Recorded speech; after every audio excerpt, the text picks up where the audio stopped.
Hello students, welcome back to English Master, and today we are going to learn another poem of grade 10, which is The Tale of Custard the Dragon.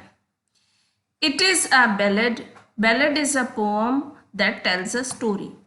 So you must be familiar with the ballads that narrates tales of courage or heroism. This poem is a humorous ballad close to a parody. Read it aloud, paying attention to the rhythm. तो ये story जो है ये एक tell है। Tell means एक story जो कि ऑफ कस्टर्ड, उसका नाम कस्टर्ड था, जो कौन था, एक ड्रैगन था। तो यहाँ हम स्टोरी में पढ़ेंगे कि एक बेलिंडा जो मेन कैरेक्टर है उसके पास बहुत सारे दूसरे कैरेक्टर्स हैं और वो किस तरह से रहते हैं और उसके हीरोइज्म की क्या स्टोरी है। आइए शुरू करते हैं। Belinda lived in a little white house with a little black kitten and a little grey mouse, and a little yellow dog and a little red wagon, and a Riolio Trolio little pet dragon. This Riolio is nothing but it is really or truly. तो ये American poet थे जिसने लिखी है ये Frederick ओडगिन Nash, और उन्होंने इसको बहुत ही ह्यूमरस वे में लिखा है। तो उन्होंने बताया है कि बेलिंडा जो इसमें मेन कैरेक्टर है वो कहाँ रहती थी। She lived in a white house, एक साफ सुथरे से घर में रहती थी। With a little black kitten and a little grey mouse, उसके पास एक किटन था, किटन समझते हैं बिल्ली का बच्चा, और उसके पास एक ग्रे कलर का माउस भी था। And a little yellow dog, और एक उसके पास एक येलो डॉग था। And a little red wagon, और उसके पास एक वैगन था। Wagon means a vehicle which is used to take for transportation. जो वैगन होता है वो एक व्हीकल होता है जो ट्रांसपोर्टेशन के लिए यूज किया जाता है। तो राइटर यहाँ बताता है कि once there was a little girl, her named was Belinda. She lived in a little white house. She lived with some creatures who were her pets. They were black kitten, little grey mouse, yellow dog, red and little red wagon, and this was really one more, this was pet dragon. तो उसके पास क्या क्या था, ये सारे जानवर थे और वो इस घर में रहती थी। तो यहाँ देखिए लिटिल और लिटिल का यूज हुआ है। So little has been used twice, so here poetic device is repetition. और यहाँ देखिए आप, मैंने इसको ग्रीन कलर से कर रखा है pet dragon. So this is pet, dragons can not be pet. तो ये क्या कहलाता है, दो ऑपोजिट वर्ड का जब यूजेज होता है तो ये ऑक्सीमोरोन कहलाता है। तो यहाँ पर पोएटिक डिवाइस क्या है, ऑक्सीमोरोन है, because dragons can not be our pets, so it is opposite of this, that is because it is oxymoron. I hope this is clear. Now let us go ahead with the next paragraph. Now the name of the little black kitten was Ink, and the little grey mouse she called him Blink, and the little yellow dog was sharp as mustard, but the dragon was a coward, and she called him Custard. So in this paragraph the poet explains the name of all the animals that are tamed by Belinda. He says that the name of the black kitten is Ink, and the little grey mouse is of grey color. She called him Blink. Her name is, he has given the name it Blink. The name of grey mouse is Blink, and little yellow dog has yellow color, which she has compared with mustard.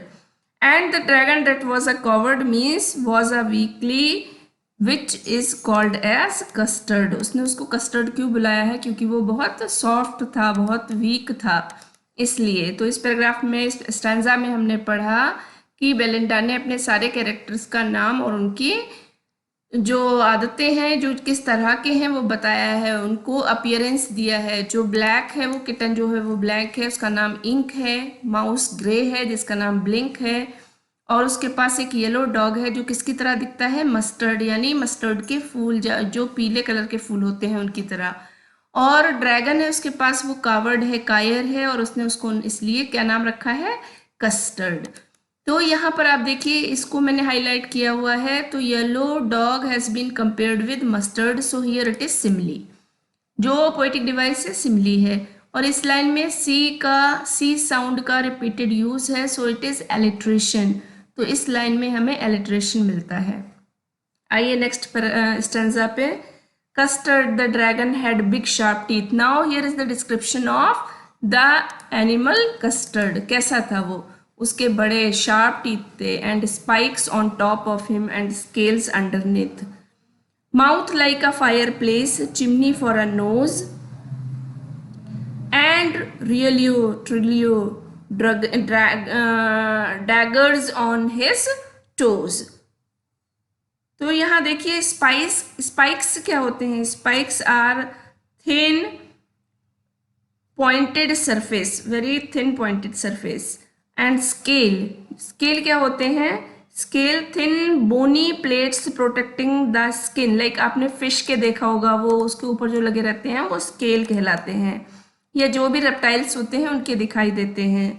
तो यहाँ पर custard जो था, dragon जो था, उसके बड़े दांत थे और उसका नुकीला टॉप था और उसकी बॉडी पे पूरे नीचे स्केली बॉडी थी। और उसका माउथ जो था वो किससे कंपेयर किया गया है? फायर प्लेस से, because we have heard people saying कि क्रोकोडाइल जो मुंह से आग भी उगलते हैं। तो उसने उसका माउथ जो है वो किससे कंपेयर किया है? फायर प्लेस से, क्योंकि वो डेंजरस भी है, मुंह भयानक दिखता है उसका। चिमनी फॉर अ नोज, और उसके नाक की कंपैरिजन किससे की गई है? चिमनी से की गई है। And रियलियो ट्रूलियो daggers on his toes, और डैगर जो है शार्प नाइफ जो होते हैं, चाकू, उसे कहा गया है। तो यहाँ राइटर कहता है that the dragon that it had big sharp teeth and spikes on top. This means that its skin was pointed on top. On the lower part, it had scales which were bony plates to protect the skin. His mouth has been compared to a fireplace because it is assumed that dragons can even release fire from their mouth. Even his nose is compared with chimney, which is used to pass out smoke. His feet are like a sharp knife, which is known as dagger. So I hope this paragraph is also clear. यहाँ हमें दो poetic device देखने को मिली। एक है mouth has been compared with fire place, और यहाँ इन दोनों की कंपेयर वर्ड लाइक लगा के यूज़ की गई है, तो ये सिमिली है। और यहाँ पर चिमनी की कंपैरिजन नोज से हुई है, लेकिन यहाँ सो या लाइक वर्ड नहीं आया, तो ये मेटाफर है, बट कंपैरिजन है। Next, Belinda was as brave as a barrel full of bears. As Ink and Blink chased the lion down the stairs, Mustard was as brave as a tiger in the rag, but Custard cried for a nice safe cage. तो यहाँ बताते हैं Belinda was as brave as a barrel full of bears. Barrel means होता है drum. तो यहाँ the poet explains the inner strength or the bravery of various characters of the poem. He says that Belinda was as brave as a group of bears, and Ink and Blink were so brave that they could even hunt lions. तो यहाँ बताती है कि इनकी bravery को बताया है कि वो बेयर्स, जैसे कि बहुत सारे भालू ताकतवर होते हैं, वैसे बेलिंडा ताकतवर थी, और इंक और ब्लिंक इतने ताकतवर थे कि वो एक लायन को भी चेस करके और उसको हरा सकते थे। डाउन द स्टेयर्स मीन्स उसको नीचे भगा सकते थे। Mustard was as brave as a tiger. Mustard की कंपेरिजन की गई है टाइगर से, कि वो मस्टर्ड जो था वो बहुत ब्रेव था, टाइगर की तरह था। इन अ रेग, जो अपने शिकार पर निकला हो और एंगर में हो। But custard cried for a nice safe cage, लेकिन कस्टर्ड बहुत ही कावर्ड था, कायर था, जो हमेशा पिंजरे के लिए चिल्लाता रहता था, क्योंकि उसको बंद होके रहना था। तो यहाँ बताता है कि he has shown the bravery of kitten and the little mouse that could hunt even a lion. But the dog was also very brave, just like an angry tiger. But the contrast of all of them was who? This Custard.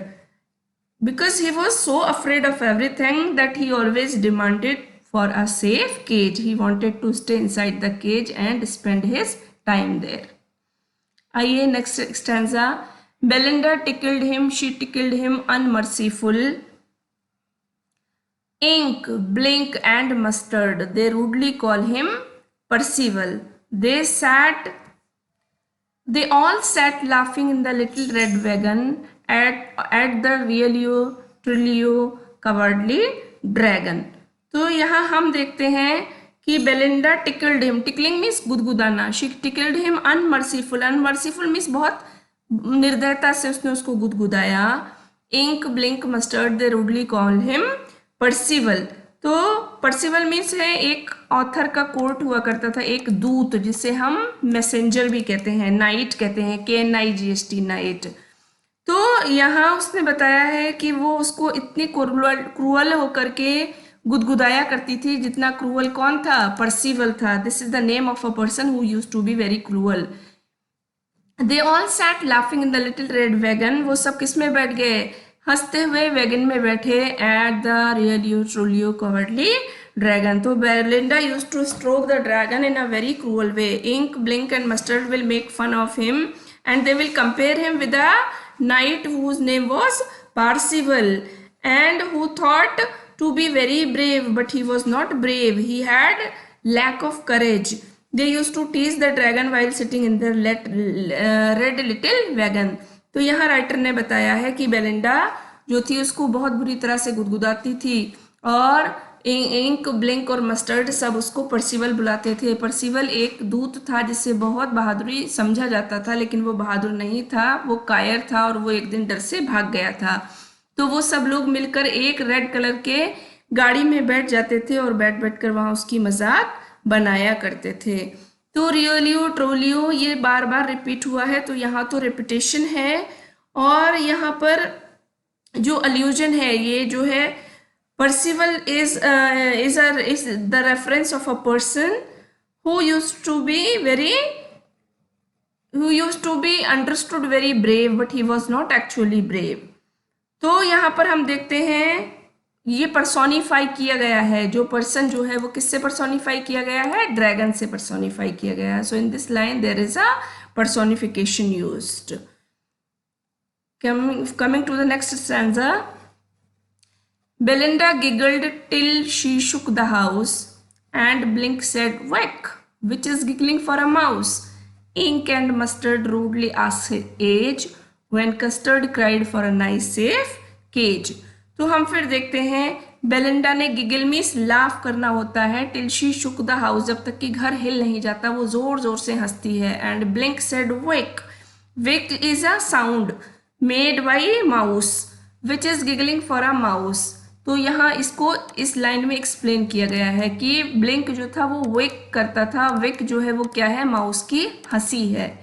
Ink and Mustard luckily asked for his age, Ink और Mustard उससे बुरी तरह से उसकी age पूछते थे, कब, when Custard cried for nice safe cage. तो वो कहती है जैसे ही वो कहता था मुझे एक छोटा केज दे दो, मुझे कैसे रहना है, मुझे सेफली रहना है, तो ये लोग इसकी मजाक बना के कहते थे क्या बच्चे हो जो तुम केज में रहोगे। तो here the poet say that Belinda used to laugh so loudly that her voice echoed the house. Shook the house means echoing in the house. Blink, the mouse used to laugh and make a sound of wick. On the other hand, Ink and Mustard would also ask the dragon his age whenever he used to demand for a nice safe cage. तो I hope this paragraph, this stanza is also clear. तो यहाँ देखिए जो Wick sound है, ये giggle sound है, ये sound words जो हैं वो क्या कहलाते हैं, onomatopoeia. So here the poetic device is onomatopoeia, weak, wake and giggle, these are the words, sound words. Let us go ahead with the next stanza. Suddenly they heard a nasty sound, and Mustard growled and they looked around. Mew! Cried Ink and cried Belinda, for there was a pirate climbing window. तो अचानक से क्या हुआ, उन्होंने एक बड़ी नेस्टी means घबरा देने वाली आवाज़ सुनी, गंदी सी आवाज़ सुनी, और उन्होंने देखा। And mustard growl means bark करना। तो दे ऑल लुक्ड अराउंड, उन्होंने सब तरफ देखा, म्याऊ म्याऊ की आवाज़ भी आई। कौन चिल्लाया, Ink. Oh cried Belinda, for there was a pirate, pirate किसे कहते हैं, एक समुद्री डाकू को कहते हैं। क्लाइंबिंग इन दी विंडा, विंडा यहाँ विंडो के लिए आया है। तो यहाँ राइटर बताती है कि वो सब खेल में लगे हुए थे, तभी उन्हें गंदी आवाज़ आई। उसे देखकर मस्टर्ड ने भी बार्किंग की और उसने इंक ने भी म्याऊं किया और फिर जाकर उन्हें पता चला कि उनके घर में एक लुटेरा घुस आया है, विंडो के थ्रू घुस आया है. तो here when they all were busy in playing or making fun of the dragon, they heard a sound of someone entering the house. When they looked towards the window, they saw a pirate climbing up the wall. The dog barked at him, the kitten mewed at him. Belinda cried, ooh, because all of them were scared of the pirate, because he was a thief.